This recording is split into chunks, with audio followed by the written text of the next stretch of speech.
Tá? Vamos lá. Já estamos. Malta, episódio número 2. Na realidade vai ser o nosso primeiro episódio. Mentes Vitória, nosso podcast. Estamos aqui num trabalho de psicologia, dia 15/3/24. Hoje é o nosso convidado e amigo, João Novaes. Obrigado pelo convite. Sim. Ele é o nosso. Foi meu treinador. Taça de Portugal. Exatamente, foi uma taça que tínhamos.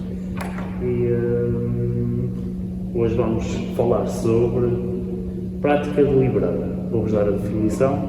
É o treino sistemático de atividade focada na monitorização rigorosa do desempenho do profissional ao longo do tempo. Envolve a identificação de áreas onde este desempenho falha, receber feedback de especialistas e instrumentos, refletir sobre a avaliação recebida e desenvolver, ensaiar, executar e avaliar um plano de melhoria. Então, acho que não existe pessoa melhor para isso que eu conheço que o João Novaes.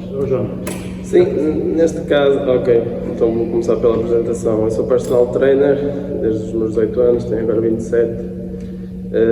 Também sou treinador de weightlifting e powerlifting, que são duas modalidades de treino de força, em que acompanho bastantes atletas. E, como eu disse anteriormente, também sou personal trainer que acompanha aqueles atletas que nós costumamos chamar sempre atletas reais. A prática deliberada, neste caso, onde é que há aqui pilares bastante fundamentais quando nós fazemos este acompanhamento com os atletas. Eu acho que o primeiro deve ser sempre a parte da avaliação, depois a parte do método e depois, no fundo, fazer uma monitorização constante daquilo que é o treino. Eu acho que se nós conseguimos completar estes três pilares, no fundo vamos estar constantemente num progresso e, acima de tudo, perceber exatamente qual é o caminho que nós seguimos, porque, na verdade, quando nós recebemos os atletas, nós estamos num ponto A e delineamos um ponto B. E, mais uma vez, vamos entrar nessa prática deliberada, em que avaliamos, ok, este é o nosso ponto A, vamos qual vai ser o método que nós vamos utilizar, vai ser o seguinte. E, a partir daqui, vamos fazer uma avaliação quando fizermos aquilo que realmente nós prescrevemos. E depois, mais uma vez, voltamos a fazer isso, voltamos a avaliar, voltamos a criar um método e voltamos a fazer novamente a monitorização constante. Eu acho que isso é fundamental no progresso de todos os atletas, porque no fundo estás sempre no dia-a-dia a acompanhar aquilo que é a realidade, porque se nós formos a ver aquilo que muitas vezes nós acreditamos que é o plano perfeito, nós vamos perceber que ao final de 2 semanas aquilo de tudo não é perfeito, porque nós temos atletas que supostamente iam treinar 3 vezes por semana, só estão a treinar 2 vezes e uma vai ser aquilo, então nós constantemente temos de estar sempre a monitorizar e a perceber exatamente aquilo que nós estamos a seguir. E se nós realmente focarmos nisto, os resultados vão acabar por surgir. Certo. Ok, João, eu gostava de começar por perguntar não só com a parte física, mas com a parte psicológica. Obviamente uma pessoa que treina com o intuito de competir não tem a mesma pressão de uma pessoa que treina só para manter um corpo saudável.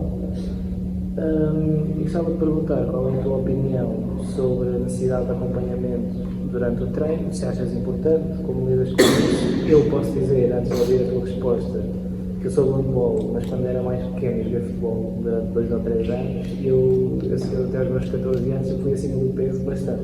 E eu quando jogava a bola, os pais dos outros, eu sentia mesmo que me mandavam abaixo e eu saía completamente do futebol por causa disso. Eu acho que eu, por acaso, depois ingressei no handball, mas eu podia ter sido uma criança que tinha ido para o setarismo e tinha virado a minha lição. Sim, olhando até na questão daquilo que é a diferenciação de um atleta de competição com um atleta mais uma vez, a pessoa real, digamos assim.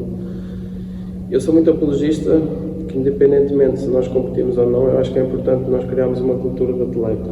Okay? É claramente que isto é difícil, até porque a maior parte dos meus atletas trabalham 8 horas, têm uma série de condições que não os deixa ter essa cultura de atleta, mas eu acho que é importante eles criarem algum tipo de prioridade. E ao mesmo tempo eu acredito que também tem atletas que têm uma cultura de treino muito mais eficiente do que alguns atletas que realmente são chamados atletas de competição e de alto rendimento.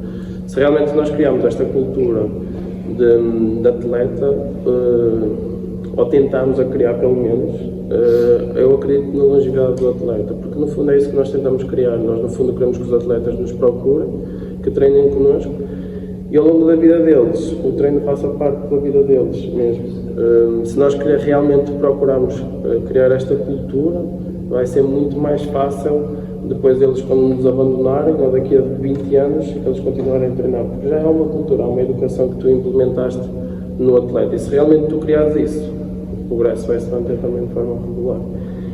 Em relação àquilo que são as questões psicológicas, sim, eu quando me formei na área do exercício físico, eu comecei a perceber que havia algumas lacunas que no fundo, no processo universitário, tu acabas por ir absorvendo algumas coisas, mas realmente há coisas que são mais importantes. A parte do desenvolvimento pessoal é uma coisa que realmente nós temos que dominar bem, mesmo as questões psicológicas também é muito fundamental, porque este processo daquilo que é o nosso atleta, nós realmente temos que trabalhar estas competências psicológicas deles, porque realmente sentimos muitas lacunas, e mais uma vez, se calhar aquilo que limita mais o atleta de fazer 3 ou 4 treinos pode ser por questões mais psicológicas do que propriamente questões mais físicas, digamos assim. E se nós realmente formos instruir-nos para isso, também vai ser mais fácil depois dessa própria instrução para os nossos atletas. E no fundo foi isso. Se realmente nós conseguimos completar o nosso treino, claramente que o seu acompanhamento psicológico deve ser feito por um profissional da área, não por nós, mas acho que nós também temos de ter algum domínio de outras competências que não sejam só as competências técnicas do exercício físico, mas sim as competências todas direcionadas dentro disto. Porque realmente quando te preocupas com isso e tentas envolver todas estas áreas, o teu atleta vai estar muito mais, vai ser mais introduzido no exercício de uma forma mais global, ele próprio vai sentir muito melhor. E é nesse sentido que nós temos que nos preocupar. Ok. E quando tu te formaste, tu sentiste que ao aprender o que já sabes, quem te ensinou já te alertava para essas situações ou não? Sim, sabes que depois, ainda recentemente estava a falar isso com o meu irmão, que ele também é personal trainer, e nós estávamos a falar disso.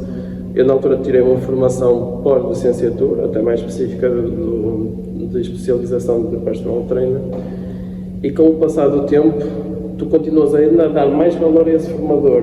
No fundo, tu já consegues perceber que, ok, os fatores psicológicos ou outro tipo de acompanhamento psicológico dentro daquilo que é a nossa área é fundamental, mas quanto mais para a parte do terreno é que tu percebes o quanto é fundamental. Por isso eu acho que como aluno, ou quando estava na parte mais académica, eu realmente, ok, isto é importante, mas depois quando tu passas para a área, tu é que percebes exatamente o quão é importante.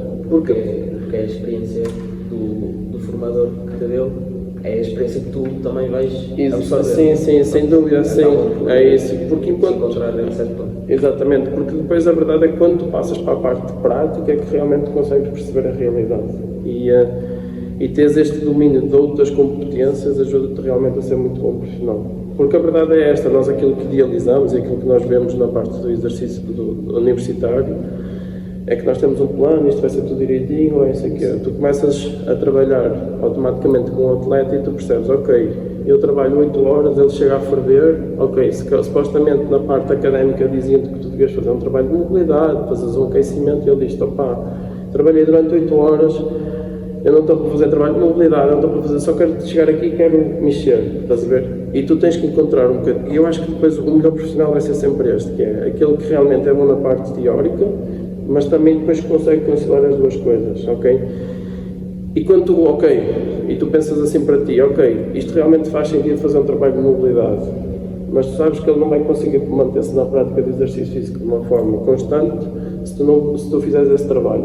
Então faz um bocadinho um jogo de dança, que é tipo, ok, eu vou fazer algum trabalho de mobilidade, mas metê-lo numa espécie de um circuito só para ele sentir também aquele batimento cardíaco, aumentar a temperatura corporal, e já não lhe chamas trabalho de mobilidade, já lhe chamas outra coisa, e ele próprio já está introduzido nisto.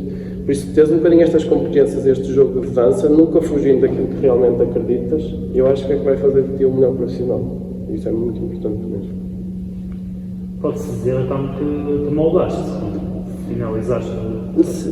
Sim, nós no fundo temos que nos moldar, mas não podemos fugir sempre daquilo que são os nossos princípios. E é tal coisa, essa moldagem que nós acabamos por fazer é muito específica de cada atleta. Eu falei especificamente deste atleta que supostamente não sentia a vontade para fazer um trabalho de mobilidade porque ele já tinha 8 horas de trabalho constante a falar ao telemóvel. Isto é mesmo verdade. E quando eu simplesmente fazia algum trabalho estático com ele, eu simplesmente se achava aquilo uma seca. Porque ele sempre acreditou que vir à parte do exercício, vir à prática de exercício físico seria algo que fosse mais dinâmico. Ok, eu fiz um bocadinho um jogo de dança com ele.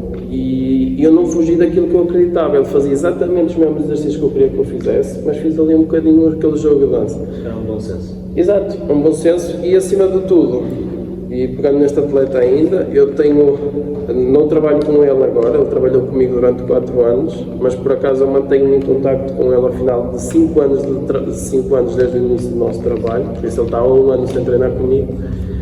E ele continua-me a mandar vídeos de execução, ok, ele está a treinar exatamente como eu lhe ensinei, todas as dinâmicas todas, e ele continua na prática. Estamos a falar de alguém que tinha cerca de 40 anos, que nunca tinha feito nenhuma prática de exercício físico, e está agora certamente com 45 anos, é ativo, pega pesado, treina bem, treina sozinho, tem cultura de treino, trabalha às 8 horas, como eu dizia na altura, eu acredito que não faço, e tu consegues manter esta cultura. Como é que fizeste? Tentaste perceber aquilo que realmente te motivava, mas nunca fugindo daquilo que tu acreditavas, e ele mantém-se na prática. Se nós formos também muito duas palas e acreditar, ok, isto é o nosso caminho, vamos seguir por aqui, tens de fazer o trabalho de mobilidade, essa pessoa não vai ser ativa. E então o que nós pretendemos é que as pessoas nos procurem e quando saírem da nossa mão, que se mantenham ativos na mesma. E tentar encontrar esse equilíbrio é difícil, claramente, até porque depois vivemos no mundo das redes sociais. E falando propriamente da população feminina, muitas vezes vêm com expectativas muito diferentes daquilo que é a realidade, mas nós tentamos, mais uma vez, e se calhar o tema realmente é entretanto, esta prática deliberada acaba por ser fundamental, porque depois também tem esta cultura dentro disto, estas competências de criar a cultura e se quiseres de caminho e tentares educar o atleta neste sentido, vai-te ajudar a que o atleta se mantenha ativo. Lucas. Oi, João. Eu queria focar um pouquinho mais na parte da qualidade, o que pode influenciar a qualidade da prática liberada. Eu queria perguntar para você se você acha que um erro criado no ensino de um fundamento pode afetar a qualidade desse treino liberado. O erro faz parte do processo, e isso enquanto nós treinadores e enquanto atleta. Só para perceberem, eu também recentemente estou a trabalhar com uma população, tenho um atleta de 12 anos, e quando eu acompanho um atleta de 12 anos, claramente que a primeira coisa que uma pessoa se faz enquanto técnica é falar com os responsáveis, neste caso com os encarregados de educação, que são os pais, e tentar-los instruir também para aquilo que é o nosso processo. E muitas vezes eu tento passar isto, que é, ok, se nós começarmos agora com 12 anos a fazer a prática de exercício físico, os erros vão acontecer. Quando os erros mais cedo acontecerem, aos 20 anos, ele vai ter um processo, ele vai evoluir muito mais. Enquanto se ele, se calhar, se começasse aos 20 anos, os erros iam acontecer, se calhar aos 30 anos é que poderiam.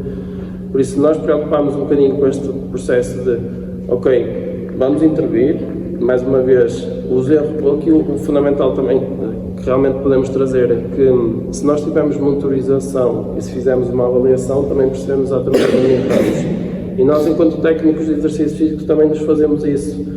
A verdade é que nós seguimos um caminho, ok?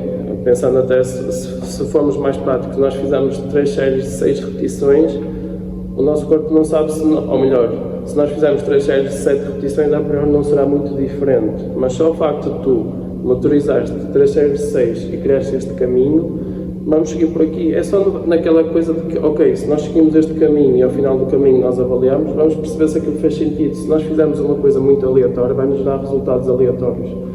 Então se nós, ok, prescrevemos este caminho certo, ok, fazemos 3 séries de 6 e seguimos este caminho, que é a nossa prescrição, ok, ao final avaliamos, se calhar até poderíamos ter feito as 3 séries de 7, vamos fazer agora e vamos avaliar. Por isso esses erros fazem parte do processo do treinador, do atleta e da própria relação, porque depois aquilo que funciona para uns, claramente não vai funcionar para outros. E então esta questão de tipo, ok, eu vou tentar replicar algo que para mim fazia sentido seguir por aqui, tu começas a perceber que este atleta não faz sentido, ok, porque ele está-me errando e está errando aqui, vamos procurar outro caminho. E esse erro acho que faz parte de todo o processo, nós temos que assumir isto enquanto técnicos e também perante o nosso atleta, acho que é fundamental. ainda nessa parte de em volta das coisas que influenciam, você acha que os pais podem influenciar no treino positivo ou treino negativo do filho, enquanto ele ainda é jovem? Sim, isso sim. Eu gosto sempre de assumir, enquanto técnico, gosto sempre de assumir a responsabilidade. Eu acho que isso é fundamental perante essa relação.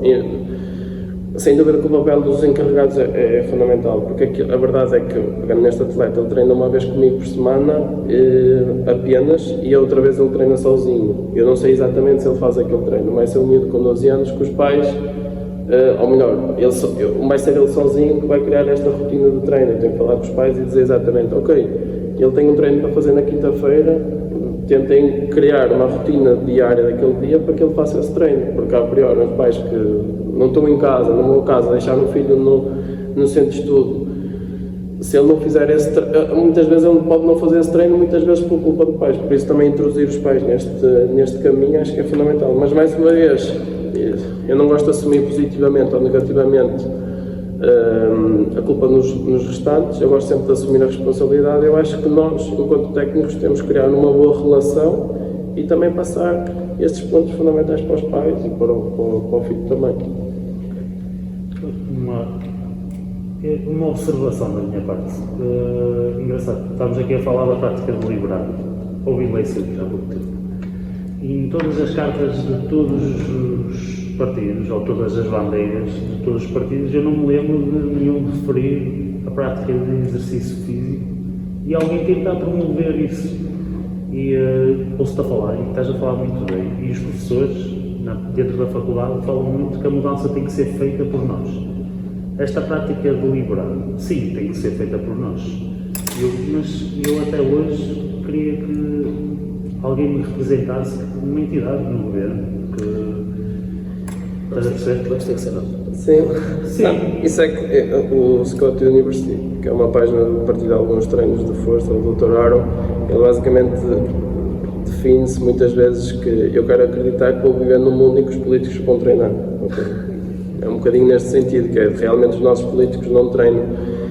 E isto também é grave, porque no fundo são as pessoas que nos representam e são as pessoas que estão, claramente que nós estamos todos no mesmo lado e eu acredito sempre na igualdade, mas são os nossos líderes e são as pessoas que nos podem representar. Se realmente eles não incutirem isto na nossa própria população, é difícil, porque eu acho que a dinâmica é melhor, e isto também enquanto técnico, eu posso ser o melhor profissional, mas acho que das melhores formas de nós trazermos o exercício físico e trazermos mais pessoas é sempre pela própria inspiração. Se nós treinarmos, se nós formos apaixonados, se nós gostamos disto, se nós falarmos disto, com mais facilidade conseguimos passar a nossa palavra. Se realmente não treinamos, se não gostamos disto, estamos aqui com uma postura muito negativa, vai ser difícil passar isso.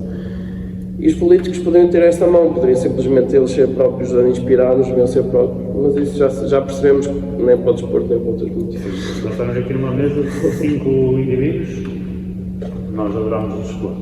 Cada um no seu mundo, mas adoramos o desporto e tivemos o nosso percurso.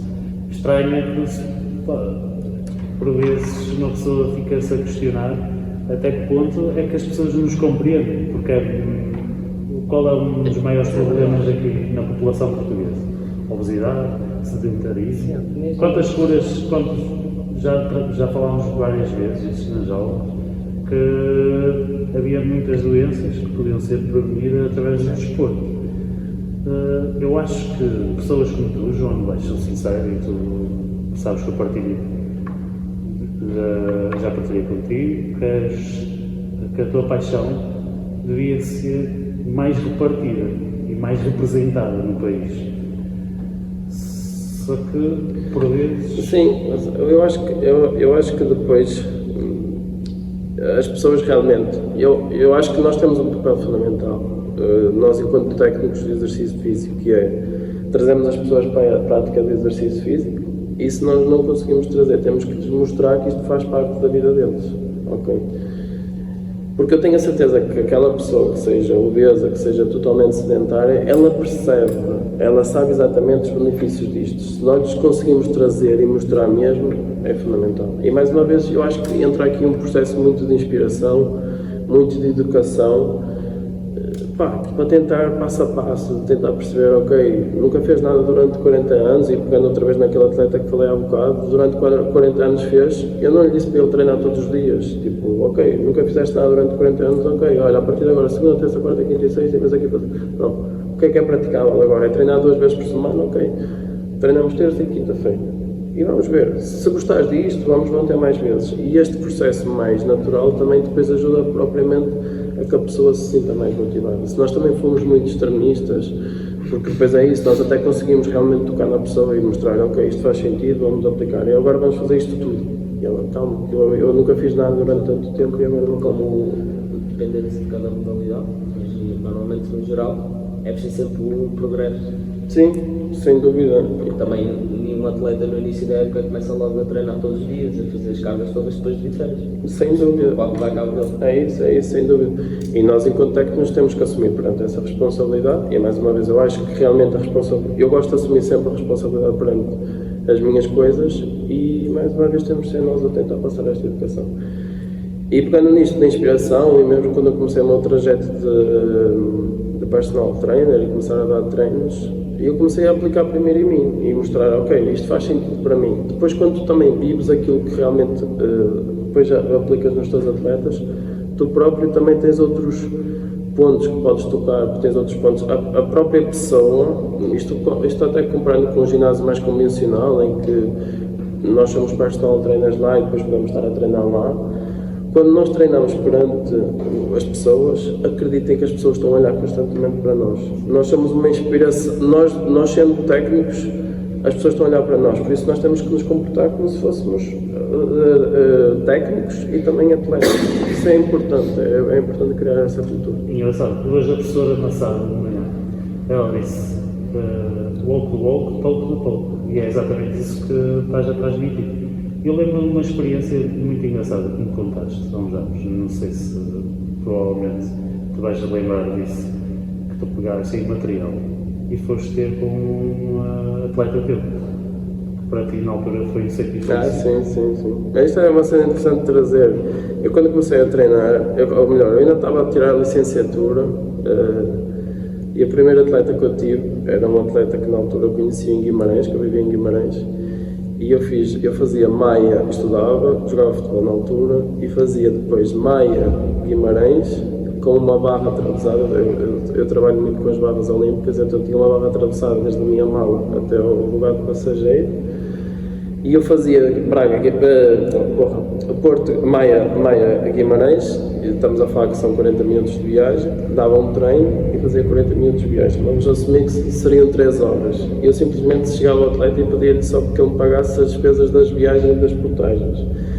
Isto foi o meu processo inicial e eu acho que isto é difícil, claramente, porque depois nós também idealizamos e depois também é isto que nós realmente acreditamos, é aquilo que nos traz dinheiro para trazer a comida para cima da mesa, mas numa primeira fase é importante nós termos esta observação de oferecer, de mostrar o nosso trabalho, porque depois só tiramos frutos depois quando fazemos isso. Ou seja, nunca vais comprometer a tua ideia inicial e tentas sempre procurar. Sim, eu acho, e é isso, isso se calhar é o ponto fundamental da coisa, que é nós criamos pilares e acreditamos muito neste método de trabalho. Se nós acreditamos nisto, vamos levar sempre para a frente. Depois moldamos muito aquilo que são os nossos atletas, mas nunca fugindo daquilo que realmente nós acreditamos. Sim, e tu és muito baseado na ciência e sei que estás no percurso correto, portanto é evidente, não é? Sucesso que estás a fazer. Você falou da influência agora. A influência pode muitas vezes não só de você ficar lá para ver um treino, mas pode vir na TV, ver um jogo de futebol, um jogo de handebol do seu futebol. Você acha que às vezes, se a pessoa vai pegar, ela sempre pega uma referência, por exemplo, um alto nível, um Cristiano Ronaldo, você acha que pode ser negativo para essa pessoa tomar uma pessoa, podemos dizer, fora do comum, como... Olha, pegando nisso, isso é bastante interessante, porque nós estamos neste mundo, o mundo atual é muitas redes sociais, e eu faço uma coisa constante com os meus atletas. Quando realmente já tenho uma abertura muito grande com eles, também têm abertura comigo, que é o seguinte: as pessoas que realmente nos inspiram nas redes sociais, as pessoas que elas buscam alguma informação da parte do treino, eu peço para partilharem comigo, para eu depois validar ou não validar. Isto é, no fundo, porque depois, pegando nesse ponto que estavas a dizer, as referências podem ser positivas ou negativas, e eu como técnico tenho que ajudar, e nós vivemos num mundo de expectativas, reais ou não reais. Depois sabemos que esta parte do exercício físico, depois tens fatores genéticos associados, que são difíceis muitas vezes de tu explicares isso ao próprio atleta, que tens outros fatores externos, como esteroides, outro tipo de acompanhamento hormonal, que depois também é difícil passar isso para os próprios atletas. Por isso eu tento ter sempre uma abordagem realista com os meus atletas, que é ok, digam-me quais são as vossas referências e eu digo-vos quais são aquelas que vocês devem seguir realmente. Claro que depois eu quando tenho as minhas próprias referências, eu também tento passar por eles. E as minhas referências muitas vezes podem não estar tão associadas ao treino em si, mas às questões muito psicológicas e de mentalidade de atletas. Bem que eu acredito sempre que alguém que treina e que alguém que passa por um processo regular de treino tem competências psicológicas muito fortes. Okay? Porque alguém que realmente já treina há alguns anos, isto pode também um bocadinho aquilo que eu acredito. Se eu tivesse uma empresa, eu se calhar contratava muito mais fácil alguém que treina e que está num processo de treino regular há mais tempo do que propriamente alguém que não treina. Porque eu acredito muito que o treino, para além das competências físicas que desenvolves, também desenvolves bastantes competências psicológicas. E essas competências psicológicas vão-te ajudar a ultrapassar aqueles processos normais, tanto da vida pessoal como da vida profissional. Bem, acho que respondeu a pergunta. Pronto, da minha parte eu venho falar contigo sobre a motivação, porque após a Covid-19 houve uma decadência deste assunto, não enquanto assunto, mas enquanto fator psicológico. E eu, sendo da natação, reparei que muitos colegas meus e muitos atletas do país, e não só, internacionais, precisaram de fazer uma pausa ou sair completamente, porque aqueles meses que ficámos fechados em casa ou descobriram coisas novas, ou descobriram que não conheciam coisas novas e queriam estar dentro de outro mundo, e isso fez com que saíssem. O que eu te quero perguntar é se os teus atletas, sofreste com os teus atletas nesse sentido, em que alguns saíram ou precisaram do tempo. Olha, e como é que tu geriste com isso? Ok. Eu, no fundo, o meu negócio cresceu ainda mais, ok?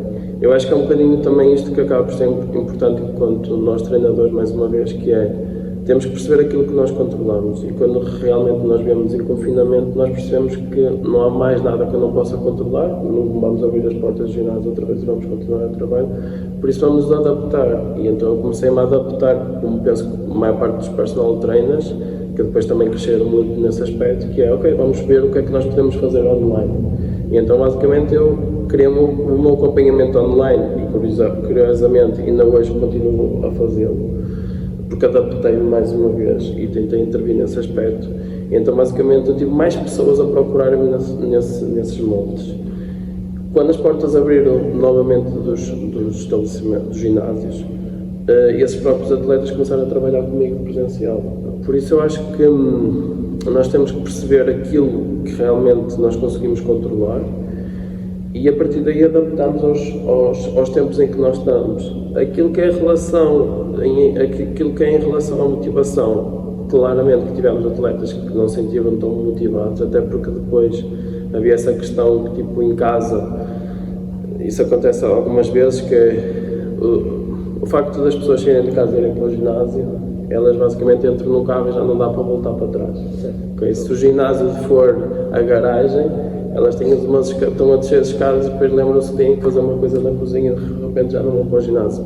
Por isso aconteceu um bocadinho este processo, até supostamente aconteceu mais isso quando realmente voltamos a abrir os ginásios, que foi tipo do género, ok, os meus atletas online, vamos continuar com o processo, vamos continuar com o acompanhamento online, porque isto está a correr bem, mas de repente eles já tinham os ginásios abertos, ok, já estavam fartos de estarem por casa, e de repente eles não estavam-se a sentir motivados por essa coisa, porque havia sempre alguma coisa para fazer em casa, não sei o que, não ia fazer. Porque também é muito mais saudável sair de casa, nem que seja para o ar livre ou para outro espaço, do que está sempre exatamente, sim, e mesmo pela questão social, claramente, porque depois dentro de um espaço acaba por conviver, e muitas vezes estamos a falar de pessoas claramente trabalhava em casa, o teletrabalho, por isso o trabalho dela já era em casa, já tinham esse déficit ou essa escassez de contacto social e de repente estavam a treinar também comigo e apenas comigo, atrás do telemóvel a dominar aquilo. Mas sim, depois há algumas competências, mais uma vez, que nós temos que nos adaptar e tentar motivar as pessoas, perceber porque é que elas estão lá, ok, pá, não está a dar para treinar 40 minutos, ou não estamos a fazer aquilo que realmente nós queríamos, mas consegues-me amanhã fazer uma caminhada, tipo, 50 minutos, ok, vou fazer uma caminhada, então vamos tentar ir por aqui, agora já consegues correr, vamos correr só tipo 10 minutos. Nós depois temos mais uma vez que nos adaptar um bocadinho, porque a verdade é que como o atleta não está muito próximo de nós, está atrás do telemóvel, nós fazemos apenas acompanhamento online em que fazemos a nossa gestão, não dá para controlar tudo. Eu fazia uma coisa que era interessante, que era, depois nós vamos adaptar, que é, para um programa normal de treino de força, fazer 3, batia 3 ou 4 ou 5, 6, batia as minhas séries de treino, o número de repetições para o atleta, e depois metia o tempo de descanso. Isto foi a minha primeira abordagem, imagina, metia agachamentos, podia ser que peso corporal com barra, ou depende do material que a pessoa tivesse disponível, e metia o número de séries, o número de repetições, ok, e o tempo de descanso, ok? E depois eu comecei a perceber que as pessoas não se conseguiam monitorizar muito por isto, porque depois perdiam-se no tempo de descanso, depois havia uma série de coisas. Então eu fiz de forma diferente, eu metia as mesmas séries, metia as mesmas repetições, e metia tipo uma espécie de crossfit, a cada 3 minutos tu tens que fazer uma série de X repetições. Eu basicamente mantia os mesmos parâmetros, tipo número de séries, número de repetições, mesmo tudo. Tirava só o tempo de descanso e fazia mais ou menos. Para que ela no fundo metia o relógio zero e rolava o tempo todo, do que propriamente a fazer um exercício, 3 séries de X. Isso é mais fácil para controlar. É mais fácil para ela controlar e para se manter sempre ativa, porque aquela coisa, ok, para mudar de exercício agora e mudar. Estamos a falar de algo, mais uma vez, pessoas que talvez não tenham cultura de treino assim muito vincada. Ok, eu vou mudar de exercício, que certamente demorava 3 minutos para mudar de exercício. Ok, são quebras, então se tu metes aquilo tipo, tudo rotina, a fazeres aquilo, mais uma vez aquilo que tu acreditas, a pessoa dá o feedback. E quando eu comecei a fazer novas sessões iniciais, eu perguntava ao meu atleta, olha, nós podemos trabalhar da seguinte forma, é exatamente igual para mim, é aquilo que eu queria. Podemos colocar 3 séries, estou aqui a trazer na prática 3 séries, 10 repetições, em que tu descansas 1 minuto e meio ou 2 minutos ao final da primeira série. Ou se quiseres, eu coloco-te a cada 3 minutos 3 séries, 10 repetições. E a pessoa guiava-se assim, ok, se calhar faz sentido, olha, experimenta, dá-me um feedback e tenta perceber aquilo que faz mais sentido para ti. Okay. Basicamente estavas a entrar em negócio com o teu atleta. Tentaste negociar com ele que ele achava melhor. Estavas-lhe quase poder, no entanto. Sim, é isso. É importante também dar poder ao atleta. Sem dúvida. Não somos ditadores dele. Sim, é também. verdade. A parte da motivação pode ir. E depois há uma questão que é, eu acho, e a minha é mesmo muito satisfatório para mim, e mais uma vez pegando naquele atleta que trabalhou durante 4 anos comigo e ele continua a treinar, é bastante satisfatório para mim eu saber que ele continua a treinar sem mim e a fazer as coisas que realmente eu acredito que são as mais corretas. Se nós lhes damos esse poder ao atleta, estamos a criar alguma cultura e alguma responsabilidade para ele treinar sozinho. A verdade é muito esta, eu dou treinos aos meus atletas para eles não precisarem de mim, ok? Eu acho que isto é fundamental, porque daqui a 30 anos, se a pessoa que está a treinar comigo agora, daqui a 30 anos continuar a trabalhar, é porque eu fiz um excelente trabalho. Okay? E isso é importante dar esse poder. Uma mudança intrínseca, uma mudança da pessoa. E isso, para mim, não é basicamente não tem um valor. Por isso, pegando até, penso que foste tu que perguntaste da cultura, eu falei na cultura do atleta, entre a diferença entre um atleta e entre um atleta de rendimento, um atleta de competição e uma pessoa real, pegando nisso, é um bocadinho isto. Eu tento trazer um bocadinho esta cultura de um atleta de rendimento para uma pessoa real, porque eu quero acreditar que ela daqui a 10 anos ela vai continuar a treinar. Sim, é o nosso objetivo. É isso. Tirar as pessoas do sedentarismo, do sofá. Sim, e dar-lhes as ferramentas para que elas continuem a treinar sempre. Sem dúvida. Daniel, tua parte. Tem uma pergunta também. Mas esta aqui, vamos focar-nos agora na parte dos teus atletas, porque eu com a experiência que tive, foi muito satisfatório. Sabes que tens personalidades diferentes, temos pessoas que são mais tímidas durante o treino. A própria personalidade da pessoa é mais tímida, outra mais extrovertida, e estou-me a lembrar agora, por acaso, 2 atletas totalmente distintos, mas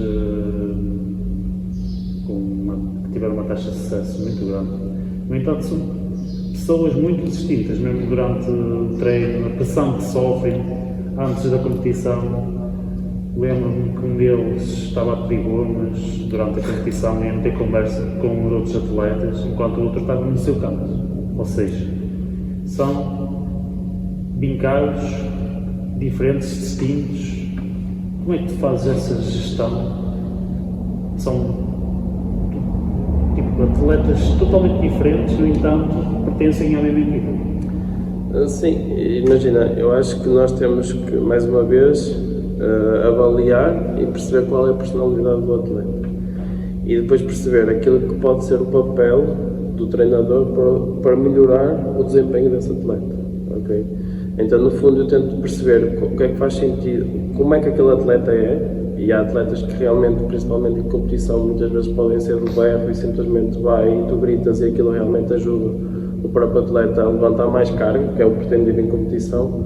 E depois tens outros atletas que realmente o grito pode não funcionar e, acima de tudo, deixas o atleta encontrar aquele equilíbrio. Requer observação, eu acho que isso é fundamental, tipo, tu perceberes, observar o atleta e perceber como é que ele é, ok? E requer experiência, que é tipo, ok, já percebeste que este atleta não funciona ao grito, funciona outro tipo de feedback, então vamos nos preocupar com isto. E eu acho que isso é fundamental.